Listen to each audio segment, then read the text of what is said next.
कभी सोचा है हमारे चारों ओर जो कुछ भी है, हवा, पानी, पत्थर, यहाँ तक कि हम खुद, ये सब आखिर बना किस चीज से है? चलिए आज इसी बुनियादी से सवाल का जवाब ढूंढने के लिए एक सफर पर निकलते हैं पदार्थ की बिल्कुल अंदरूनी दुनिया में।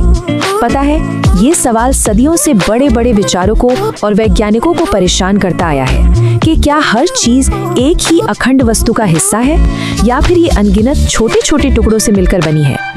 आज हम इसी पहेली को परत दर परत खोलने वाले हैं। विज्ञान की दुनिया में इस रहस्यमयी चीज को एक नाम दिया गया है, पदार्थ या मैटर। अब देखिए, किसी भी चीज को पदार्थ कहने के लिए सिर्फ दो शर्तें हैं। पहली, उसका कोई वजन यानी द्रव्यमान हो, और दूसरी, वो कोई जगह घेरती हो। इसका मतलब एक छोटी सी सुई से लेकर बड़े बड़े पहाड़ों तक सब कुछ पदार्थ ही है। ठीक है, तो ये तो साफ हो गया कि सब कुछ पदार्थ है, लेकिन सवाल तो अब भी वही का वही है। ये पदार्थ दिखता कैसा है? क्या ये लकड़ी के एक चिकने तख्ते की तरह है, मतलब एकदम कंटिन्यूअस, या फिर रेत के ढेर की तरह जो अनगिनत छोटे छोटे कणों से बना है? आइए इसे एक बहुत ही सिंपल से एक्सपेरिमेंट से समझते हैं। ये एक ऐसा प्रयोग है जिसे कोई भी घर पर आजमा सकता है। एक गिलास पानी लीजिए और उसके लेवल पर एक निशान लगा दीजिए। अब उसमें 1 चम्मच चीनी घोल दीजिए और अब देखिए, पानी का लेवल 1 मिलीमीटर भी ऊपर नहीं गया। है ना कमाल की बात?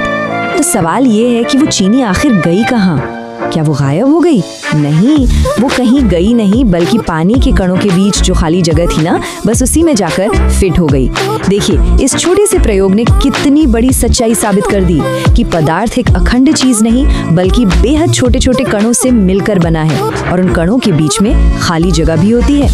तो अब जब ये साबित हो ही गया है कि पूरी दुनिया इन नन्हे कणों से बनी है, तो चलिए इनके कुछ और रहस्यों से भी पर्दा उठाते हैं। असल में इनके 3 ऐसे गुण हैं जो हमारे आसपास की हर चीज को उसका रूप, रंग और व्यवहार देते हैं। तो इन कणों के 3 छुपे हुए नियम हैं। पहला, इनके बीच खाली जगह होती है, जैसा हमने अभी अभी देखा। दूसरा, ये कण कभी शांत नहीं बैठते, मतलब हमेशा चलते फिरते रहते हैं। और तीसरा, इनमें एक दूसरे को अपनी ओर खींचने की यानी आकर्षित करने की एक शक्ति होती है। चलिए एक एक करके इन्हें समझते हैं। कभी सोचा है कि कमरे के एक कोने में अगरबत्ती जलाओ तो उसकी महक पल भर में पूरे कमरे में कैसे फैल जाती है? इसका राज है कणों की यही लगातार चलने वाली गति। अगरबत्ती के धुएं के कण हवा के कणों के साथ मिलकर पूरे कमरे में घूमते हैं। विज्ञान की भाषा में इसी गति को काइनेटिक एनर्जी या गतिज ऊर्जा कहते हैं। और हाँ, इस गति का तापमान से एक बड़ा मजेदार रिश्ता है। जैसे ही आप तापमान बढ़ाते हैं, इन कणों की रफ्तार और भी तेज हो जाती है। यही वजह है कि गर्मा गर्म खाने की खुशबू दूर से ही अपनी तरफ खींच लेती है, क्योंकि उसके कणों में ज्यादा एनर्जी होती है, जबकि ठंडे खाने की महक के लिए हमें उसके बिल्कुल पास जाना पड़ता है। और तीसरा रहस्य है आपसी खिंचाव। पदार्थ के जो कण होते हैं ना, वो एक दूसरे को एक अदृश्य शक्ति से पकड़ कर रखते हैं। ठीक वैसे ही जैसे इस तस्वीर में डांसर एक दूसरे का हाथ थामे हुए हैं। यही वो आकर्षण बल है जो हर चीज को एक साथ बांधे रखता है। तो कणों के बीच की दूरी, उनकी गति की ऊर्जा और उनका आपसी आकर्षण बल, असल में ये तीनों चीजें मिलकर ही तय करती हैं कि कोई पदार्थ कैसा दिखेगा। और इसी के आधार पर हमें पदार्थ के 3 मुख्य रूप देखने को मिलते हैं: ठोस, द्रव और गैस। ये स्लाइड इन तीनों अवस्थाओं की एक बिल्कुल साफ तस्वीर दिखाती है। देखिए, ठोस का आकार और आयतन दोनों फिक्स होते हैं। द्रव का आयतन तो फिक्स होता है पर आकार नहीं। और गैस, वो तो पूरी तरह आजाद है, न उसका कोई निश्चित आकार है, न ही कोई निश्चित आयतन। ठोस में कण एक दूसरे से बिल्कुल कसकर चिपके होते हैं। उनका आपसी आकर्षण इतना मजबूत होता है कि वो कहीं जा ही नहीं सकते, बस अपनी जगह पर ही कांपते रहते हैं, मतलब वाइब्रेट करते हैं। और इसीलिए ठोस का आकार हमेशा एक जैसा रहता है। अब आते हैं द्रव पर। द्रव अवस्था में कणों के पास थोड़ी ज्यादा एनर्जी होती है। आकर्षण बल उन्हें साथ तो रखता है, लेकिन इतना कमजोर होता है कि वो एक दूसरे पर फिसल सकते हैं। यही वजह है कि पानी या कोई भी द्रव बहता है और आप उसे जिस भी बर्तन में डालो, वो उसी का आकार ले लेता है। और फिर है गैस।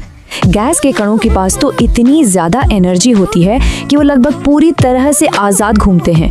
उनके बीच का आकर्षण बल तो ना के बराबर होता है, इसलिए वो तेजी से हर दिशा में फैलकर किसी भी उपलब्ध जगह को पूरी तरह से भर देते हैं। अच्छा, अगर ये सब कुछ सिर्फ कणों की एनर्जी और उनकी गति का ही खेल है, तो एक बहुत दिलचस्प सवाल उठता है, क्या कोई पदार्थ अपनी अवस्था बदल सकता है? मतलब क्या एक ठोस को द्रव या द्रव को गैस बनाया जा सकता है? और इसका जवाब है बिल्कुल। और इसका सबसे आसान तरीका है तापमान को बदलना। जब हम किसी पदार्थ को गर्म करते हैं तो असल में हम उसके कणों को और ज्यादा एनर्जी दे रहे होते हैं, जिससे उनकी गति अपने आप बढ़ जाती है। जब एक ठोस के कणों को इतनी एनर्जी मिल जाती है कि वो अपने मजबूत आकर्षण बल को तोड़कर फिसलने लगते हैं, तो वो ठोस पिघलना शुरू कर देता है। जिस खास तापमान पर ऐसा होता है उसे उस पदार्थ का गलनांक या मेल्टिंग पॉइंट कहते हैं। पानी इसका सबसे अच्छा उदाहरण है। बर्फ को ऊष्मा यानी हीट देने पर उसके कण तेजी से कांपने लगते हैं और वो पानी में बदल जाती है। पानी को और ज्यादा गर्मी देने पर कण इतने ऊर्जावान हो जाते हैं कि वो उड़कर भाप यानी गैस बन जाते हैं। ये सब कुछ सिर्फ और सिर्फ एनर्जी का खेल है। तो इस पूरी कहानी का निचोड़ यही है, पदार्थ की अवस्था का बदलना, चाहे वो पिघलना हो या उबलना, असल में उसके कणों की गतिज ऊर्जा का ही बदलना है। हीट देने से एनर्जी बढ़ती है, एनर्जी बढ़ने से कणों की गति बढ़ती है और गति बढ़ने से अवस्था बदल जाती है। तो अब जब ये पता चल गया है कि हमारे आसपास की हर चीज, चाहे वो ठोस हो, द्रव हो या गैस, बस इन छोटे छोटे अदृश्य कणों का एक कभी ना खत्म होने वाला डांस है, तो अगली बार जब अपनी चाय के कप से भाप उठते देखेंगे तो क्या उसे एक नई नजर से देख पाएंगे? सोचिएगा जरूर।